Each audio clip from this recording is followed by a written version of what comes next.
ब्राह्मण नरोत्तम की कथा का रहस्य। व्यास जी कहते हैं, जगत गुरु भगवान के ऐसा कहने पर द्विश्रेष्ठ नरोत्तम ने फिर इस प्रकार कहा, नाथ, यदि आप मुझ पर प्रसन्न हैं तो मुझे अपने स्वरूप का दर्शन कराइए।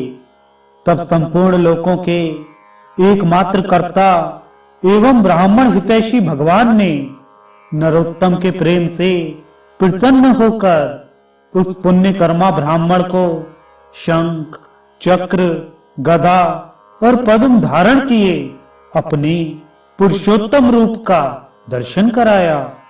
उनके तेज से संपूर्ण जगत व्याप्त हो रहा था।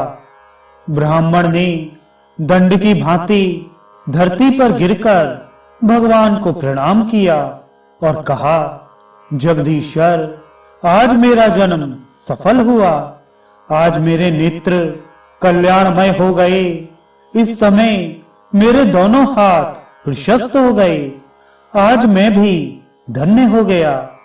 मेरे पूर्वज सनातन ब्रह्मलोक को जा रहे हैं।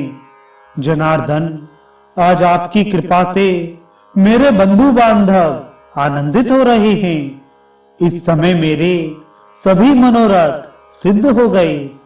किंतु नाथ, मूक चांडाल आदि ज्ञानी महात्माओं की बात सोचकर मुझे बड़ा विस्मय हो रहा है। भला वो देशांतर में होने वाले मेरे वृतांत को कैसे जानते हैं? मूक चांडाल के घर में आप अत्यंत सुंदर ब्राह्मण का रूप धारण किए विराजमान थे। इसी प्रकार पतिव्रता के घर में, तुलाधार के यहाँ मित्रद्रोह के भवन में तथा इन वैष्णव महात्मा के मंदिर में भी आपका दर्शन हुआ है।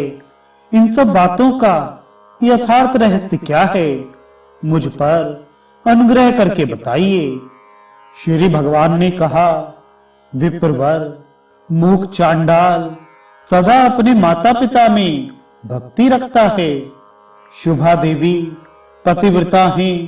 तुलाधार सत्यवादी है और सब लोगों के प्रति समान भाव रखता है।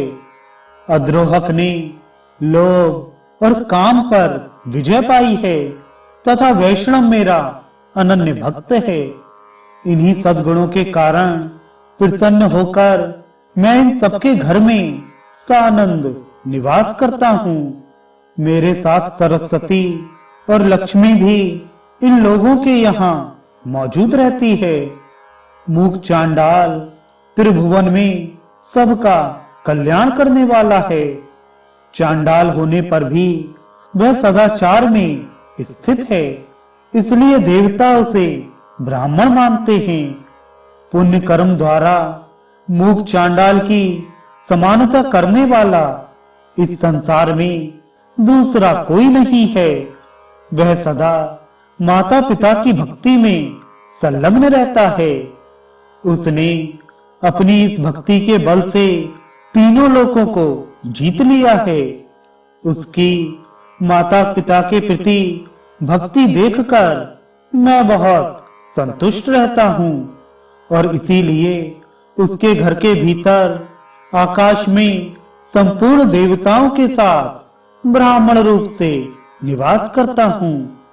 इसी प्रकार मैं उस पतिव्रता के, तुलाधार के, अद्रोहक के और इस वैष्णव के घर में भी सदा निवास करता हूँ।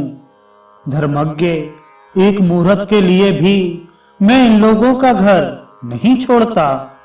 जो पुण्यात्मा हैं, वे ही मेरा प्रतिदिन दर्शन पाते हैं, दूसरे पापी मनुष्य नहीं। तुमने अपने पुण्य के प्रभाव से और मेरे अनुग्रह के कारण मेरा दर्शन किया है। अब मैं क्रमशः उन महात्माओं के सदाचार का वर्णन करूंगा। तुम ध्यान देकर सुनो। ऐसे वर्णनों को सुनकर मनुष्य जन्म और मृत्यु के बंधन से सर्वथा मुक्त हो जाता है। देवताओं में भी पिता और माता से बढ़कर तीर्थ नहीं है। जिसने माता पिता की आराधना की है वही पुरुषों में श्रेष्ठ है। वह मेरे हृदय में रहता है और मैं उसके हृदय में। हम दोनों में कोई अंतर नहीं रह जाता। इहलोक और परलोक में भी वह मेरे ही समान पूज्य है। वह अपने समस्त बंधु बांधवों के साथ मेरे रमणीय धाम में पहुंचकर मुझ में ही लीन हो जाता है। माता पिता की आराधना के बल से ही वह नरश्रेष्ठ, मूक, चांडाल तीनों लोकों की बातें जानता है। फिर इस विषय में तुम्हें विस्मय क्यों हो रहा है?